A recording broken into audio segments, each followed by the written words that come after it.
assim, assim, mas eu enxergo não com forma negativa. Até um pouco meus É que tem poemas. essa coisa simbólica do negro ser negativo, quando o negro não é negativo. Quando o negro não é, quando a parte obscura da vida não é negativa. Eu costumo falar que o escuro, de um certo sentido, ele ilumina.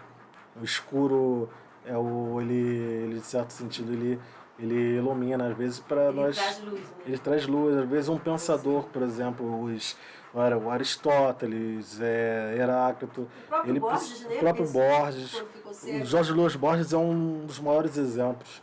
Para eles encontrar uma luz, eles precisaram entrar primeiro no escuro dentro de si para arrancar esse pensamento para fora. Heideggeriano, né? E a vivência, com certeza, nós temos que viver assim para sentir, para a gente escrever do que a gente sentiu, né? Eu acredito que só podemos escrever naquilo que a gente realmente entende, né? Aquilo que eu não entendo, eu prefiro calar, como disse uma vez mais ou menos assim, um Wittgenstein, né? Exatamente isso. Daquilo que não se pode falar, é melhor calar. Com certeza. Aquilo que não pode falar, é melhor calar. Uma frase, agora para terminar, que frase você deixaria pra gente nessa fala aqui, nessa conversa? Eu já vou ter uma coisinha para falar antes. Não, mas pode deixar a frase. Eu deixaria uma das coisas que eu acho uma definição de poesia, uma das definições de poesia mais fantásticas que eu acho, chamado Manuel de Barros, que poesia não é para explicar, poesia é para incorporar. Assim, e às vezes as pessoas perguntam o que é poesia, o que é poesia é para incorporar. Assim, você incorpora a poesia em ti. Então essa é a definição que eu deixo do grande poeta Manuel de Barros. Eu fui buscar água, saí, mas quando eu voltei vocês estavam falando da questão do escuro, né? Então essa seria a fala posterior, mas eu vou começar por ela porque está próximo da fala. Eu uso muito até essa questão da metáfora. Antes ele falou que ele dos movimentos dark, ele já fez parte do movimento dark, né? Não, então melhor ainda, porque essa foi a parte que eu não ouvi. Que movimento é esse? Aqui na década de 80, a gente bem conhece, é um movimento tipo jovens, assim, foi muito apedrejado na época, porque se vestiam de negro e tal, só que na verdade é um movimento por um outro sentido que ele veio assim, pelo avesso do punk, que é por uma revolução que na época era muito colorido as coisas, e na época estava vendo, nesse período de 70 para 80, estava vindo o mundo está vivendo uma grande depressão. Na época as músicas estavam ficando mais nostálgicas, estavam ficando mais tristes. Então veio e aqueles jovens não estão sem consolo, estão desconsolados. Então veio determinadas bandas que em vez de frases de revolta, vieram com emoções e poesia. Muitas são verdadeiros poemas, assim. Muitas bandas e muitos vocalistas dessas bandas integrantes são poetas. Exemplo. Como o Ian Curtis teve uma morte, Ian Curtis teve uma morte muito prematura, do Joy Division, e Morrissey do The Smiths, são verdadeiros poemas, assim, que Leonard Cohen é um grande exemplo. Ele foi um poeta que musicou suas poesias e conseguiu ter a oportunidade de lançar os seus livros, assim, e ele é fantástico. Então isso me veio primeiro em mim, né, nesse meu período na adolescência, que foi também uma forma de conforto também na minha vida. Sempre foi muito difícil na adolescência. Você, naquela época, vestir o negro, escurecer era trazer a luz. Era trazer a luz. Na época eu usava preto, que eu me identificava, eu tinha uma forma, eu achava que que a noite e eu éramos um só, né? Minha carne era... Eu achava que minha carne era feita de noite, assim. Quer dizer que verdadeiramente à noite todos os gatos são pardos. E eu me sentia extremamente igual uma criança, né? Andando na noite, assim.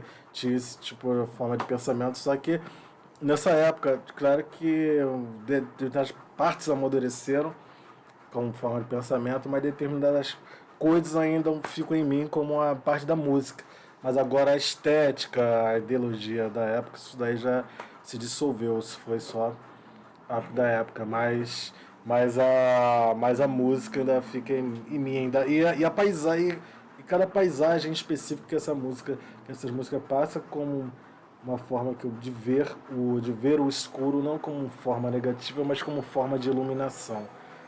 Pois é, e é exatamente aí que eu quero chegar, porque eu uso até muito essa metáfora, né, de claro e escuro. Já usava e passei a usar muito mais ainda depois que eu passei a ser ligador para cego. E fundamentalmente 21 anos vivendo com uma pessoa cega. Sim. Então, com isso eu aprendo a ver escuros. Aí eu digo que vem bem antes, porque eu tinha 9 anos de idade quando o Brasil escureceu. E foram 25 anos de escuro breu, brabo, pesado. Então a gente tinha que aprender a ler escuro. Porque não podia ter luz. Luz era denunciar que ali tinha um grupo de pessoas tentando viver, tentando respirar, tentando reagir, tentando resistir em todas as áreas. A Wanda sabe disso melhor do que eu, porque teve a questão da perseguição. Então, essa questão de claros e escuros, em alguns sentidos, era luz apagada mesmo. Você tinha que ler livro no escuro porque a censura era violenta. Mas a outra era a gente ter que andar, ter que escrever, ter que produzir, ter que viver de maneira escura para que a gente não fosse visto. Porque se visto, preso. Então eu uso muito isso. E a outra questão fica, eu tenho escritas poemas eu acho ainda mais grave do que as outras espécies de literatura. Por quê? Porque um poema, para mim, sem metáfora, não é poesia. Com certeza, com certeza. Sei lá, uma escrita cursiva que quebraram a linha, ficou com preguiça de ir até o fim da página, né? Com certeza, com certeza. E eu sou bem crítico nisso. Sintam-se à vontade para também me criticar. É a significância da linguagem, né? Então chega um ponto que eu leio muita coisa e aquela coisa tem excesso de luz. Falta escuro na poesia. Falta escuro na poesia. Falta escuro no sentido de que é preciso deixar alguma coisa para que o leitor entenda. E imagine. Imagine. Né? Porque... E escreva dentro do poema. Exatamente. Um exemplo que eu dou aqui, assim, com essa forma do escuro iluminar, assim, é um exemplo do poeta, o poeta que foi judeu, o germânico, o Paul Celan. Ele é um poeta que viveu no campo de adolescência, no campo de concentração, e teve a mãe morta no campo de concentração. E ele só não morreu porque ele trocou de lugar com um rapaz que estava atrás dele, que levou o tiro por ele para essa troca. Então a poesia dele toda, ele conta esses escuros, mas não como um relato, assim, mas como poesia. Ele faz... E esses escuros que ele conta, eles iluminam. E ao mesmo tempo sentimos uma dor tremenda, mas eles iluminam ele ilumina, ele traz um escuro que ilumina. Assim como o Jorge Luis Borges também, que depois de perder a visão, ele viveu anos e anos dentro de um escuro em si, né? E às vezes os poemas que nasceram a partir dali eram poemas assim que ele falava e alguém escrevia, mas é um poeta que ele fala que ele se sentiu melhor cego do que quando ele tinha visão, né? Ele sempre deixou isso bem claro, que para ele ser cego para ele foi um presente. Jorge Luis Borges também disse, né, Como é que você perguntavam para ele como é que ele conseguia pintar no escuro? Ele disse, mas o escuro tem cores. É isso que a Vânia acabou de falar, define essa parte do escuro ilumina. O escuro tem cores. Então, tem tema faculdade, né, de ambiente de internet. Então, quando chegou nessa coisa do design, e aí a professora falando aquilo que é o óbvio, né? Que as cores elas não existem, elas são por conta da luz, da qualidade. Né? Se você apagar a luz, aí só de picardia mesmo. E são por conta da nossa fisiologia que produz na nossa mente essas cores, porque elas são cores nossas, humanas. Sim. Mas eu só de picardia, só de molecagem mesmo, né? Porque ela falou aquilo com tanta categoria, eu falei, então quer dizer que se eu pegar uma mão madura e botar no escuro, ele tá verde? Ou eu posso comer? Ele vai continuar sendo amarelo, quer dizer, a gente é que não enxerga a cor, mas a cor está lá. A cor está lá, com certeza. Então a gente via, voltando a questão aqui nossa lá, da nossa infância, né? Naqueles períodos de escuro, de dura, pesado, né? Dura mesmo, dos anos de chumbo, né?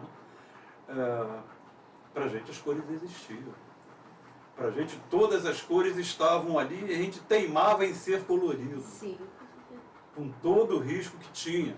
Eu, como era muito novo, eu não tive a oportunidade de ir para outras frentes. Então, o que eu pude, e fui de imediato, foi pelo movimento hippie, pela tropicália, foi artesão em couro. Pelo tropicalismo. Tudo isso, cabelo comprido, né?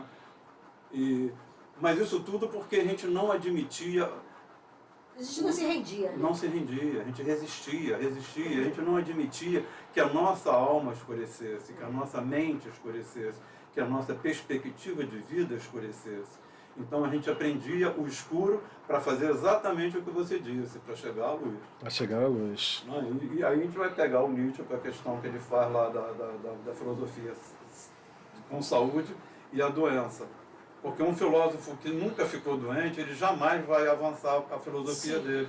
Porque ele nunca vai buscar tratamento, ele não vai buscar cura, porque ele é curado, ele é sarado sempre. É assim também como existe também uma certa diferença assim como um Heráclito, né? O Heráclito era conhecido como o filósofo obscuro, né? Assim que Nietzsche e Hegel deixaram ele mais obscuro ainda do que ele já pensava. Aí o Heidegger explicou de uma certa forma assim que o obscuro dele é porque às vezes tem certas partes que o que as pessoas tendem a não compreender, elas chamam de obscuro, né? Então o Heráclito não era compreendido assim como forma de pensamento porque ele era uma pessoa, assim como tem uma certa história dele, que entraram na casa dele e encontraram ele em frente a um forno se aquecendo. Só que na verdade estão esperando um pensador no seu pleno exercendo o pensamento sentado em algum lugar, pensando. Então esperando esse momento de verdadeira epifania, mas encontraram um pensador se aquecendo no forno. E ele disse uma frase que ali também os deuses habitam, né? Assim que no caso isso aqui as pessoas nem entenderam e chamaram ele de obscuro. Assim, mas o que as pessoas tendem a não compreender chamam de obscuro. Mas a escuridão ela ilumina, porque a gente escreve, né? A gente tira de nós, a gente adentra no nosso escuro, no nosso obscuro para extrair a luz, faz um parto, né? A gente faz um parto da luz em nós, assim, para fora. Essa luz que explode e se transforma em outras coisas. O obscuro tem vida. Com certeza, o obscuro tem vida. Eu confesso que eu gosto de escuro. E a contrafação da matéria. Né? O escuro só existe porque é feito de luz. E a luz só existe porque é feita de escuros. Né? Então isso são duas faces que nada existe sem o outro.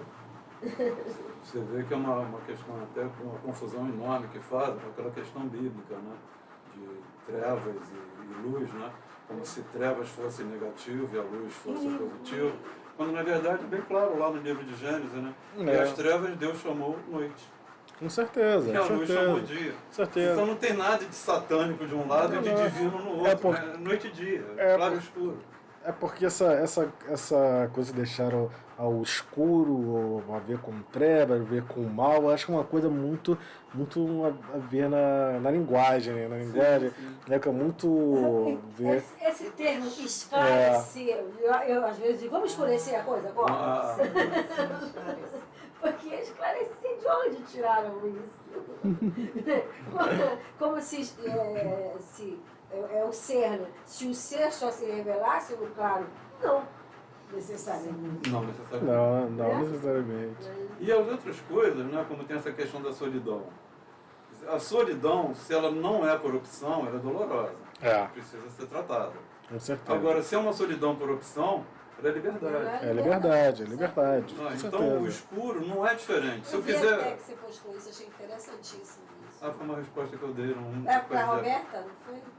Não, estava falando da questão da solidão e ler um livro. Não, acho que foi isso. Foi uma postagem. Acho que da Mônica até. Que ela fala isso aí, né? Se eu estiver lendo como é que é? Se eu estiver lendo um livro, né? Parar para ler um livro. Não sei, ela pergunta se é solidão ou liberdade. Que ela chegou em casa, leu um livro e estava ali lendo o livro em silêncio e tal. É solidão ou liberdade, né? Colocou uma cena, eu coloquei liberdade, né? Foi. E aí ele veio, ele deu um comentário mais elucidativo ainda, né? A solidão também pode ser, se por opção, ela é uma liberdade. É liberdade. Se eu opto pela solidão, ela é a minha liberdade. Com certeza. E tem momentos até que, no momento da criação, por exemplo. Eu não sei fazer nada, escrever sem estar sozinho. Pois é. Então, no momento da criação, comigo acontece isso. Tem horas que eu tenho muito tempo que eu não estou escrevendo, mas teve um período que era direto. Então, eu cansei de ter briga com os poemas, que o poema vinha inteiro. Eu ficava lá, cara, eu não vou te escrever, olha só, eu não vou escrever, você fica na sua. Aí estava aí, né? Eu não vou te escrever ouvindo Beethoven, eu não vou te escrever. O poema estava pronto. E ele se escreve. Então são momentos em que eu não quero buscar essa solidão, mas ela vem porque você não vai escrever absolutamente nada, você não vai criar nada se você não estiver em solidão. E tem aquela hora que você quer escrever, que você está sozinho, sozinho fisicamente, você está povoado de tantas outras coisas que aquela solidão não entra. E aí você não está sozinho e aqui nada acontece, né? Você está povoado. Então são essas questões, outra coisa, né? Essa é uma coisa, claro, escuro, essas coisas, né? E a outra com relação ao seu livro, que vai sair ainda, que está no prelo, que é o Nervoura. Aí eu vou confessar que quando estávamos lá no momento do café na sala, quando você falou o título, eu imediatamente pensei nela. Por que eu pensei nela? Porque quando falou nervura, eu pensei em nervura de natureza, folha. Eu também pensei nisso. Eu pensei nisso. Aí eu achei, isso é quando? De fato que você tocou no assunto muito interessante, o Nuno Hall, que escreveu no Peixe Fácil, ele fala sobre isso. Desse tipo de nervura. Ele falou desse tipo de nervura. Não só do nervo, da carne, né? Mas quando ele falou nervura, eu pensei logo nisso. Mas o livro dele também remete a essas... Não, sim. A essas... Como é que a gente fala? Essa textura, né? Não, quando ele leu o poema, aí ficou extremamente claro que essa nervura é uma nervura da carne. Da carne. Né? Do ser humano. E aí, a outra parte que eu queria colocar é o seguinte... essa nervura naquele poema ali, ela dói pra caramba. Porque é uma nervura que de repente deu um braço. Ela tem ausências de falhas, ela tem falhas, ela tem, digamos, amputações. E no caso assim, desse poema, assim, que esse livro eu escrevi numa época muito complicada que estamos vivendo no país. E esse clima obscuro, assim, agora já é um obscuro já tendo para a parte realmente ruim. Mas você fala daquela coisa, desculpa te falar, mas eu vou voltar porque eu sei que o Paulo ele tem razão em fazer essas perguntas. Esse livro ele foi escrito nesses momentos de amputações. E essa metáfora da amputação da perda, porque nós perdemos muita coisa. O ser humano perdeu muito da sua humanidade. E isso refletiu muito na palavra dele. Então, como não se ele tivesse só no país como no mundo. Como é que autópsia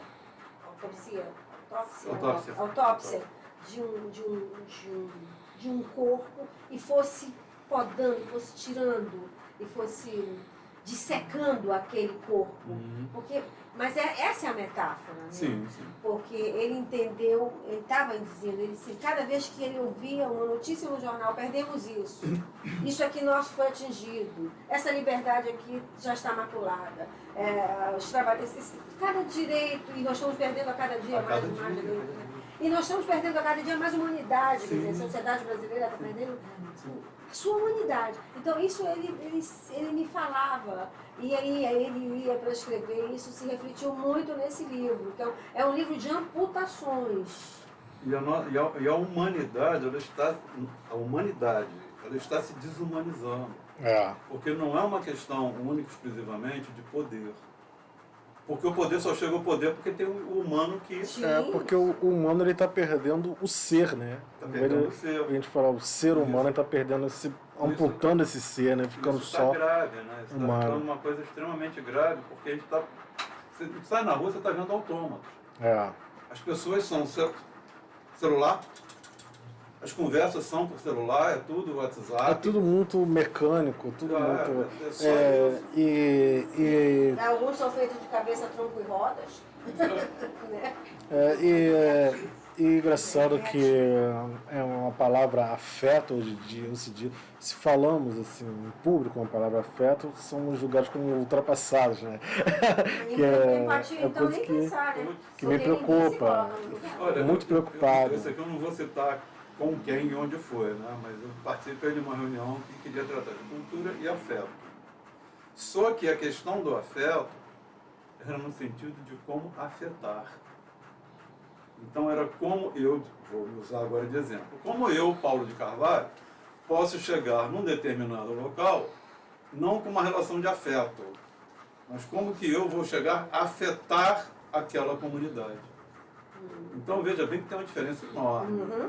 Afeto compreende-se, né, uma certa cumplicidade da coisa, né, uma reciprocidade da coisa. Que demanda afetividade.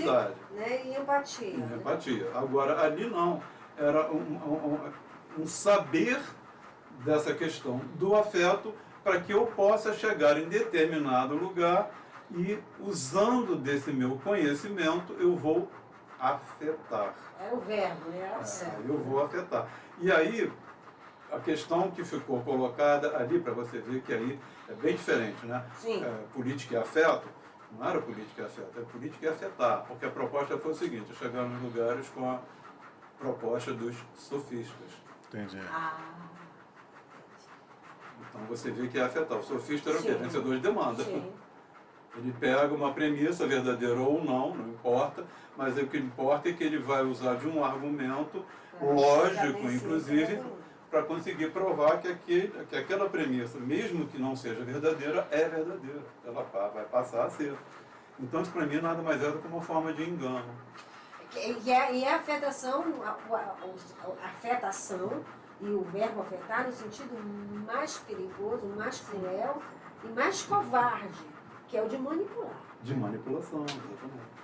E aí eu estou colocando isso, a gente não está fugindo do escopo da conversa não, tem que, para mim, poesia ela abrange tudo. Com certeza, Mas a gente está falando isso porque está se falando do teu poema de nervuras, onde é a carne, é o corpo, mas esse corpo ele tem naquele poema que eu vou até te pedir para você ler de novo, por favor. Sim.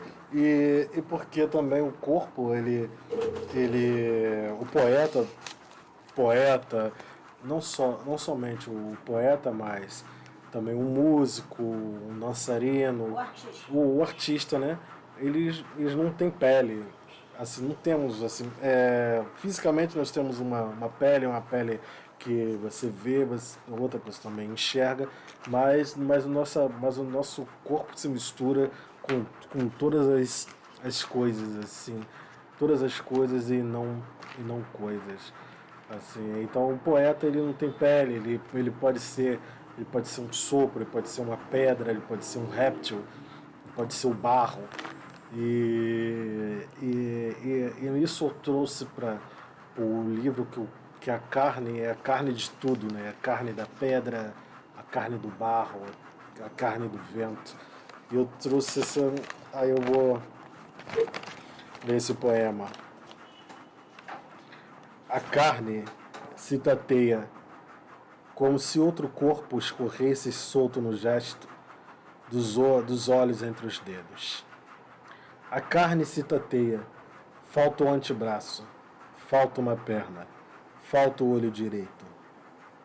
A carne se tateia, falta motivo para ficar em pé, falta a cabeça para tocar as nuvens. Então isso é o que a Wanda falou, assim, sobre as mutilações, as amputações, né? Conforme nosso mundo está se declinando cada vez mais por um caos assim, extremamente absurdo e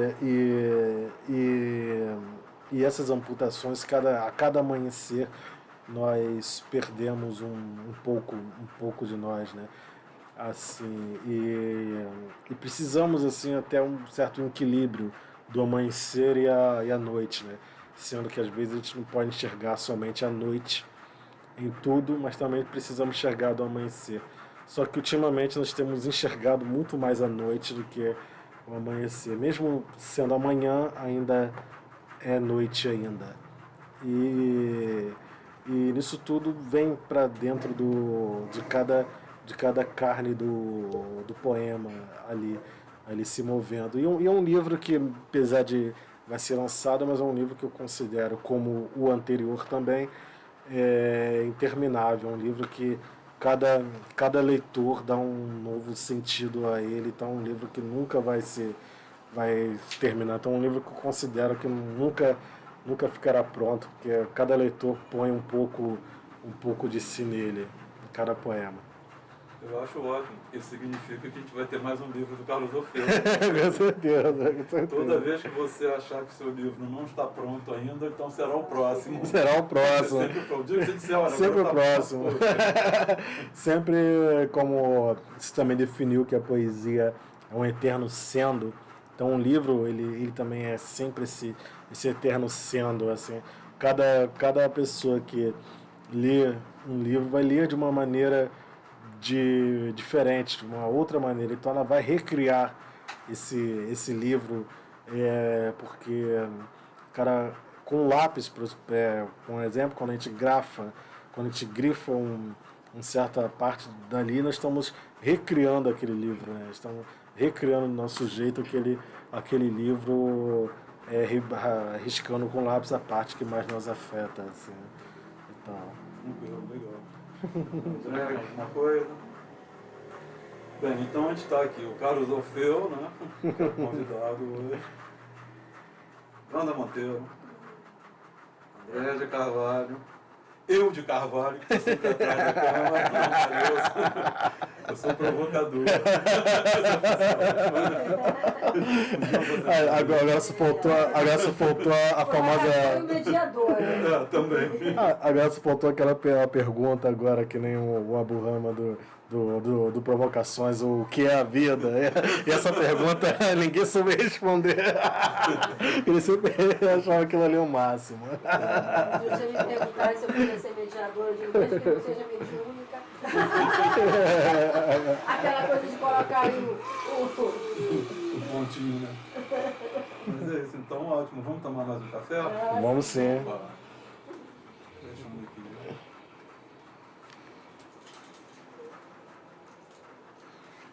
Só preciso salvar aqui, porque se der alguma zebra, eu vou perder a fala todinha. Pô, foi bom bate-papo, hein?